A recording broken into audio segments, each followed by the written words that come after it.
Welcome to Serial Killers Podcast. I'm your host, Ben Carter. His face was as unremarkable as his suburban California upbringing, but William Bonin was far from an ordinary man. Behind that ordinary facade lurked a monster, one that would haunt the nightmares of Californians for years to come.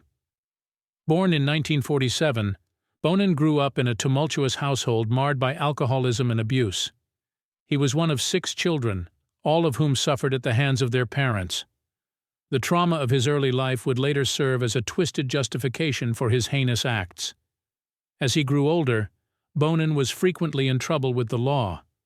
His crimes escalated from petty theft to sexual assault, and eventually to murder. He would become known as the Freeway Killer, a name that would send shivers down the spine of anyone who heard it.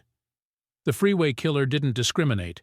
His victims ranged from 12 to 19 years old, boys who had their whole lives ahead of them. They were abducted, assaulted, and brutally murdered by a man who showed no remorse for his actions. Bonin's method of operation was chillingly methodical.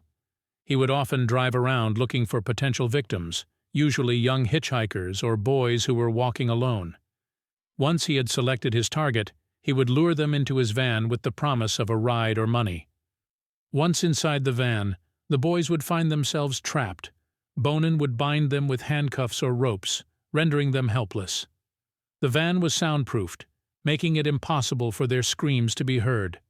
What followed was a horrifying ordeal that no human being should ever have to endure. The bodies of his victims were usually found discarded along the highways of Southern California, a grim testament to Bonin's cold-blooded ruthlessness. The sight of his van cruising along the freeways became a symbol of fear and dread. Parents warned their children about the dangers of hitchhiking, their words underscored by the grim reality of Bonin's reign of terror. Despite the fear and panic that his crimes incited, Bonin remained at large for a staggering amount of time. He was finally apprehended in 1980, but not before he had claimed the lives of at least 21 boys. His trial was a media circus, with the details of his crimes sending shockwaves throughout the nation. Many of those who followed the case were left with one haunting question: how could a man commit such unspeakable acts of violence? The answer lies in the dark psyche of William Bonin, a man who personified evil in its most terrifying form. As we delve deeper into the life and crimes of the Freeway Killer, we will attempt to unravel the enigma that is William Bonin. But be warned, the truth is more disturbing than you could ever imagine. To understand the beast, one must first comprehend its habitat. William Bonin operated mainly in Southern California during the late 1970s, a time when the region was basking in the glory of sunshine and prosperity. Southern California was the epitome of the American dream, with its sprawling suburbs, thriving economies, and stunning landscapes. However, beneath its sun-kissed surface, a sinister undercurrent was beginning to take shape. Bonin's hunting grounds were the bustling cities of Los Angeles and Orange County, areas teeming with life, youthful vigor, and innocence. These cities stood as beacons of hope and opportunity for many, attracting a steady influx of people seeking to fulfill their dreams. Unfortunately, this lured in not only those with good intentions. Predators like Bonin found fertile grounds for their perverse desires. The social climate of the 70s was one of transition and contradiction. The spirit of the swinging 60s was fading, leaving behind a sense of disillusionment and uncertainty. This was a time when parents would still allow their children to roam freely, hitchhiking was commonplace, and people were more trusting of strangers. Safety was assumed rather than assured. The freeways were the arteries of California, pulsating with the constant flow of traffic. They were lifelines, connecting disparate towns and cities, offering quick and easy access to anyone with a vehicle. For Bonin, they served a dual purpose. They were not only conduits for his hunt, but also a convenient dumping ground for his victims. The van, often termed as the murder mobile by the media, was the embodiment of Bonin's twisted modus operandi. From the outside, it appeared to be just another nondescript vehicle navigating the labyrinth of Californian freeways. But on the inside, it was a chamber of horrors, where innocence was brutally ravaged and lives were extinguished. In these turbulent times, Bonin moved like a ghost, unseen and undetected. His victims were often runaways or hitchhikers, the forgotten children of society who slipped through the cracks. They were lured to their demise by a man who wore a mask of normalcy, a man who could blend into the crowd and disappear without a trace. This was the backdrop against which William Bonin, the Freeway Killer, operated. A time and place where the innocence of youth was exploited, trust was betrayed, and life was snuffed out on the cold, hard asphalt of the freeways. The sunny paradise of Southern California had become the hunting ground for a predator, a place where the shadows held unimaginable terrors, and the highways echoed with the silent screams of the lost boys. The known victims of William Bonin are a haunting list of names, each attached to a young life tragically cut short. The cataloging begins with Thomas Lundgren, a 13-year-old boy from Reseda, California. His disappearance on the 28th of May 1979 marked the beginning of a horrific string of murders. Thomas was last seen hitchhiking, a common practice at the time. His body was found later that day in Agoura, discarded in a wooded area. The cause of death was strangulation and mutilation, a signature that would become all too familiar in the coming months. The next victim, Mark Shelton, was a 17-year-old from Westminster, California. He was hitchhiking to the beach when he was picked up by Bonin. His body was found the following day, discarded in the San Bernardino Mountains. Again, the cause of death was strangulation and mutilation. Marcus Grabs, a 17-year-old German student on holiday in California, was Bonin's third victim.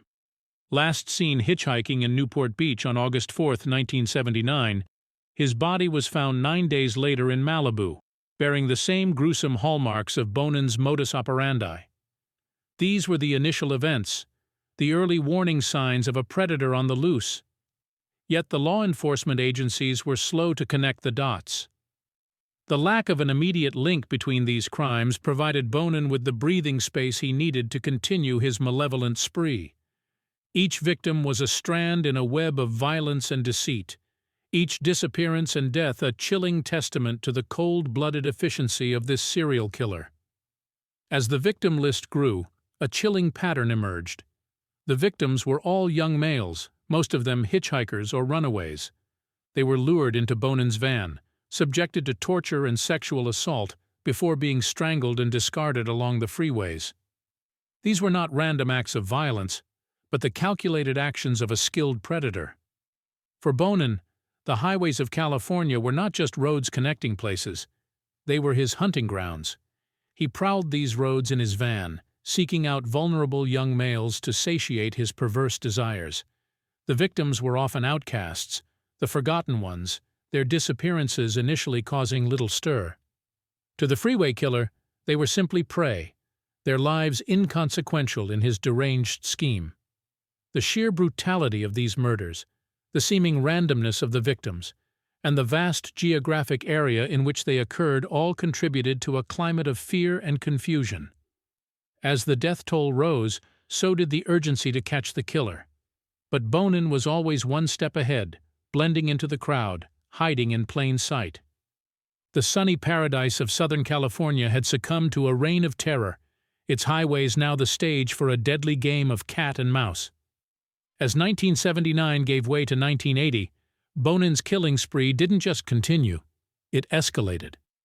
The frequency of the murders increased, and the brutality of the attacks grew even more horrifying. The victims' ages ranged from 12 to 19, their bodies left discarded like trash along the freeways. Each was a stark, brutal testament to the killer's growing audacity and the chilling reality that he was still at large. Law enforcement was not idle during these horrific events. The Los Angeles Police Department, the Orange County Sheriff's Department, and the California Highway Patrol were all independently investigating the murders. Yet, the sheer breadth of the crime scenes, spanning multiple jurisdictions, initially hindered their efforts.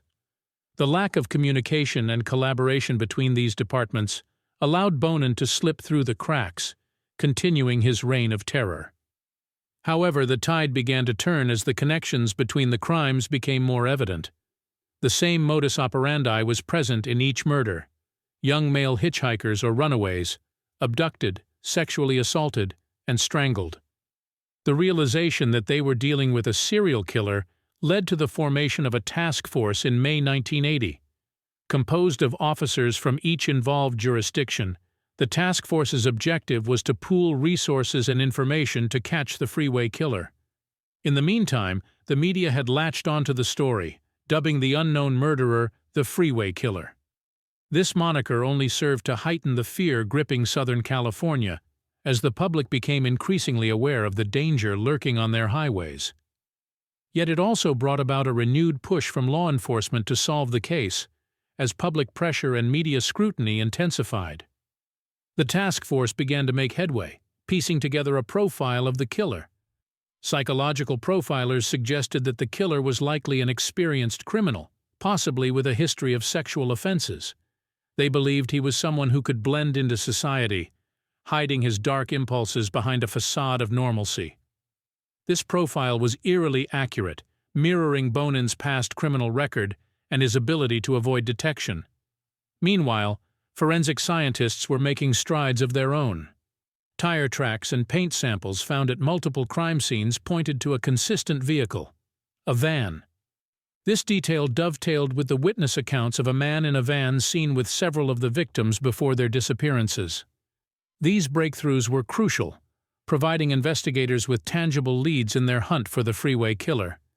Yet, as law enforcement was closing in, Bonin continued his murderous spree unabated, seemingly oblivious to the net tightening around him. Each new victim was a stark reminder of the urgent need to stop him, a need that was growing more desperate with each passing day.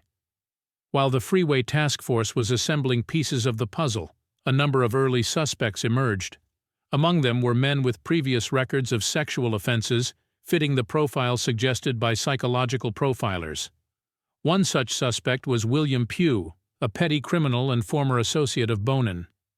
Pugh had served time for sexual assault, and he had known connections to a van similar to the one identified by witnesses and forensic evidence.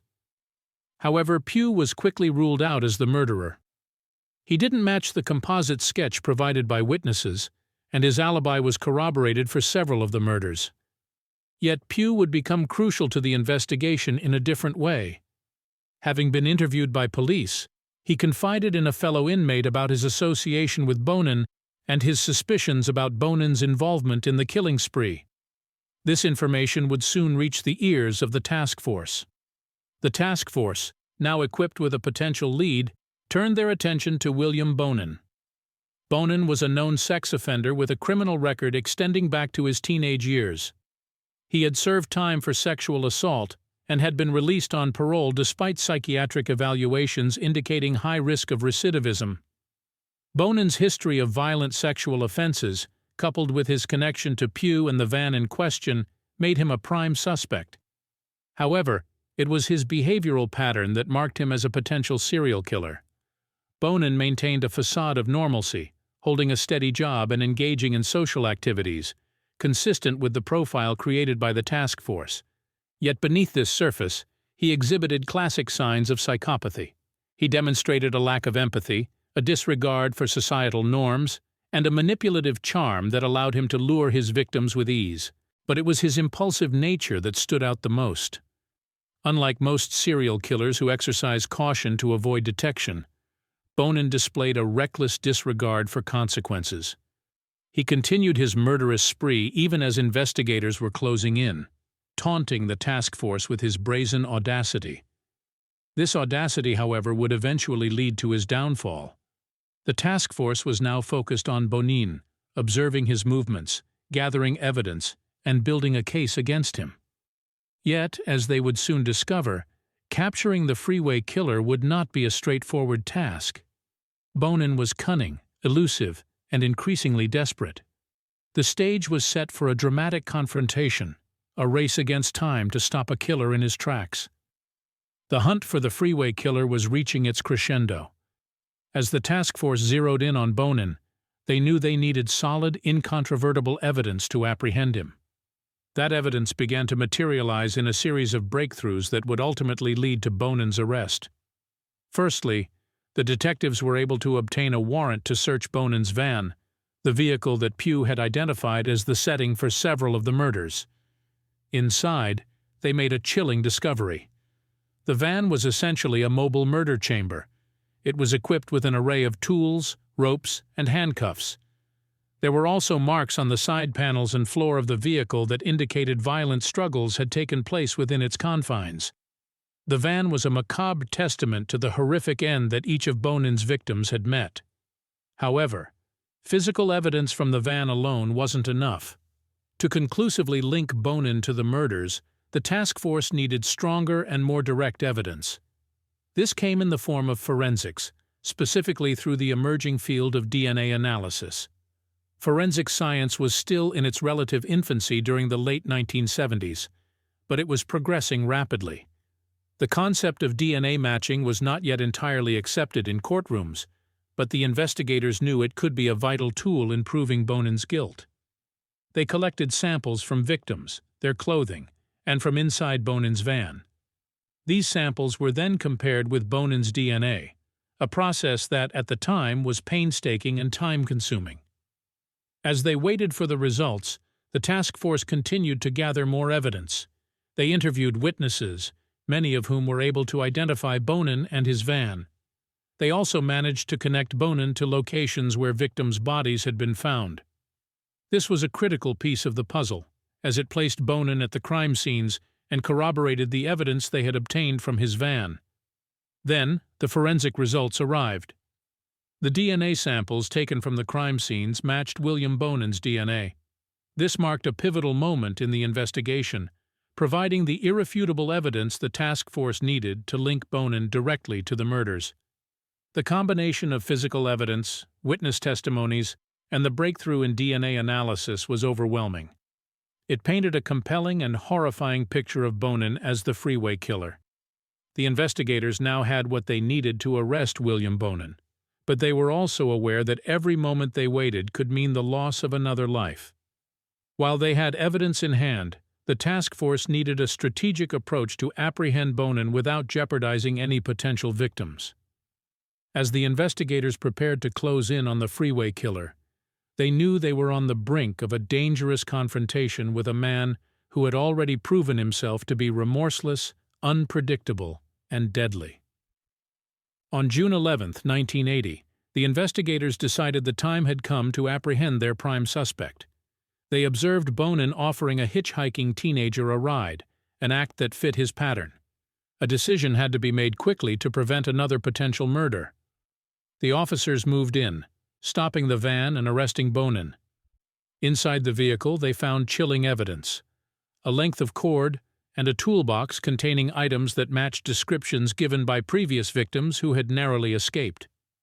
Following the arrest, the news of the capture of the suspected Freeway Killer quickly spread, sparking a media frenzy. The public, who had been living in fear for months, breathed a collective sigh of relief, while the families of victims awaited the upcoming trial with a mix of anticipation and dread. The trial of William Bonin began on November 4, 1981, in a Los Angeles courtroom packed with journalists, curious spectators, and grieving relatives of the victims. The atmosphere was heavy with tension, a silent testament to the gravity of the crimes Bonin was charged with. He stood accused of 14 murders, although investigators believed he might have been responsible for many more. The prosecution presented a detailed, methodical case against Bonin, showcasing the abundance of evidence they had collected. They called witnesses who had survived encounters with Bonin, and those who had seen him with victims before their disappearances. Graphic crime scene photographs and autopsy reports painted a horrifying picture of the brutality of the murders. In a groundbreaking move, the prosecution also introduced the DNA evidence, a first in a U.S. criminal trial, linking Bonin to the victims. The defense strategy was to challenge the credibility of the witnesses and the validity of the DNA evidence, arguing that the science behind it was still too new to be reliable. However, the overwhelming evidence against Bonin, combined with the emotional testimonies from survivors and victims' families, proved to be compelling. Public reaction to the trial was a mix of horror and fascination. The gruesome details of the crimes that came to light during the proceedings shocked the nation. Yet there was also a palpable sense of relief that the reign of terror of the Freeway Killer was finally coming to an end. After a trial lasting nearly 4 months, the jury returned a verdict on January 3, 1982. The evidence was irrefutable. William Bonin was found guilty on all counts. The courtroom, filled with a hushed silence as the verdict was read, erupted into relieved applause as justice was finally served for the victims of the Freeway Killer. Bonin was sentenced to death, a decision met with widespread approval from a public eager to see the end of this grim chapter. Unraveling the psyche of William Bonin is a daunting task, one fraught with shadows and unanswered questions. His confessed motivations and past traumas present a chilling insight into the mind of a killer. A psychological autopsy of Bonin is a journey into a realm of darkness, where human empathy and morality seem to have lost their way. Even as a child, Bonin exhibited signs of deeply rooted psychological issues. He grew up in a turbulent household, with abusive parents who, according to some reports, forced him to engage in perverse sexual acts. This traumatic upbringing possibly laid the groundwork for the brutality that would later define Bonin's horrific crime spree. Bonin's history of sexual assault began in his late teens, when he was court-martialed and imprisoned for sexually assaulting fellow soldiers during his military service in Vietnam. This pattern of sexual violence continued upon his return to civilian life, culminating in a life of crime that ended with his conviction for the Freeway killings. According to psychological profiles, Bonin was classified as a sexual sadist. He derived pleasure from the pain and suffering inflicted on his victims. This crucial point provides some insight into the motivation behind his heinous acts. He was not just a murderer, but a predator who hunted for the thrill of power, control, and the perverse pleasure he derived from his victims' suffering. Bonin's lack of remorse for his crimes, even after his capture and throughout his trial, has led some psychologists to diagnose him posthumously with antisocial personality disorder. This condition, often associated with psychopathy, is characterized by a disregard for the rights of others, lack of empathy, and a failure to feel remorse or guilt. Bonin, however, did not view himself as a monster. He perceived his actions as a form of retribution or punishment for perceived slights or wrongs. He once stated, "I'd still be killing. I couldn't stop killing. It got easier with each one we did." This chilling admission revealed a warped sense of self-justification, a distorted worldview where his acts of violence were somehow rational and necessary. Indeed, the mind of William Bonin is a labyrinth of darkness and perversion, a testament to the depths humanity can sink when empathy and morality are absent. His story serves as a chilling reminder of the capacity for evil that can lurk behind the most ordinary of faces, concealed beneath the veneer of normalcy. It is a grim narrative of a life gone terribly wrong, a life that left in its wake a trail of senseless violence and shattered lives. In the aftermath of the Bonin case, the community was left reeling. The monstrous acts committed by William Bonin had shaken the very foundations of the society he had preyed upon. The Southern California neighborhoods, once considered safe havens for families, were now stained with the memory of the Freeway Killer. Trust among neighbors diminished, replaced by a heightened sense of fear and vigilance. Parents clung tighter to their children, security measures were increased, and the streets became eerily quiet at night. For the survivors, Bonin's reign of terror had left an indelible mark. The families of his victims were forever changed, their lives marred by the unthinkable brutality inflicted upon their loved ones. The trauma rippled outwards, affecting not only immediate family members but also friends, acquaintances, and the wider community. The pain of loss was compounded by the nature of the crimes, the sheer sadism that Bonin had exhibited. Support groups were formed, therapy sessions attended, but the wounds ran too deep, the scars too raw to ever truly heal. In media, the case of William Bonin was unprecedented. The public was both horrified and fascinated by the gruesome details of the crimes. Newspapers, television broadcasts, and later documentaries and true crime podcasts covered the case extensively. The media's portrayal of Bonin as a remorseless predator fueled public fear and fascination, giving rise to a newfound obsession with true crime stories. The case served as a grim reminder of the darkness that can reside in the human psyche, sparking debates around mental health, the criminal justice system, and societal violence. Yet, amidst the pain and horror, there emerged a drive for change. The case shed light on the need for better mental health awareness and improved systems for dealing with sexual offenders. It prompted calls for more robust law enforcement strategies, better victim support, and improved understanding of criminal psychology. In academia, the case of William Bonin became a subject of intense study. Psychologists, criminologists, and sociologists sought to understand the factors that had contributed to Bonin's descent into sadistic violence. His case became a focus point in the ongoing discourse on nature versus nurture, the influence of environment and upbringing on the development of antisocial behavior. In the end, the legacy of William Bonin is a chilling testament to the depths of human depravity. His life and crimes serve as a stark reminder of the darkness that can lurk behind the most ordinary facades, a darkness that can unravel lives and communities. But his case also stands as a call to action, a plea for understanding, compassion, and vigilance in the face of such unimaginable evil. It is a call that echoes in our collective consciousness, a call that continues to resonate long after the echoes of Bonin's crimes have faded into silence. Despite the exhaustive nature of the criminal investigations and trials, several questions about William Bonin linger, creating gaps in our comprehension of his monstrous deeds. While his conviction and execution provided a measure of closure for many, these unresolved queries continue to haunt the narrative of his life and crimes. One of the most pressing questions revolves around the possibility of unidentified victims. While Bonin was convicted for the murders of 14 young boys and confessed to 21, the true extent of his killing spree remains uncertain. Due to the transient nature of some of his victims, it is possible that there are further murders attributed to him that were never discovered. The haunting possibility of unclaimed victims underscores the depth of Bonin's cruelty and his ability to operate undetected for such a prolonged period. Additionally, the question of complicity arises. Could his accomplices have intervened, or were they too under the sway of Bonin's manipulative tendencies?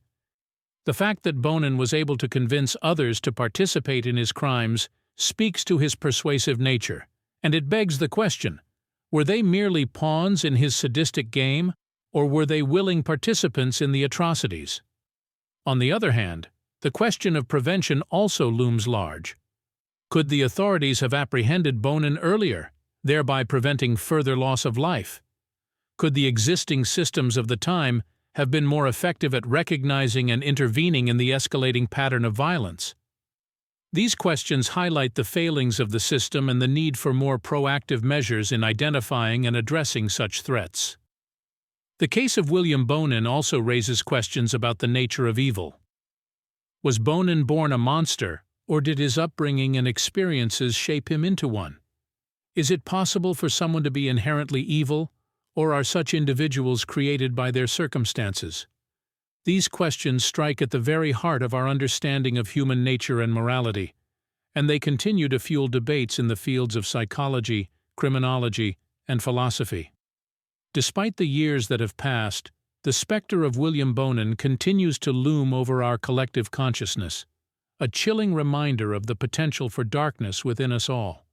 His case, replete with unresolved questions and haunting implications, serves as a stark warning of the depths to which humanity can sink and the catastrophic consequences when it does. Yet it also serves as a call to vigilance, a reminder of the need for societal and systemic changes to prevent such horrors from recurring.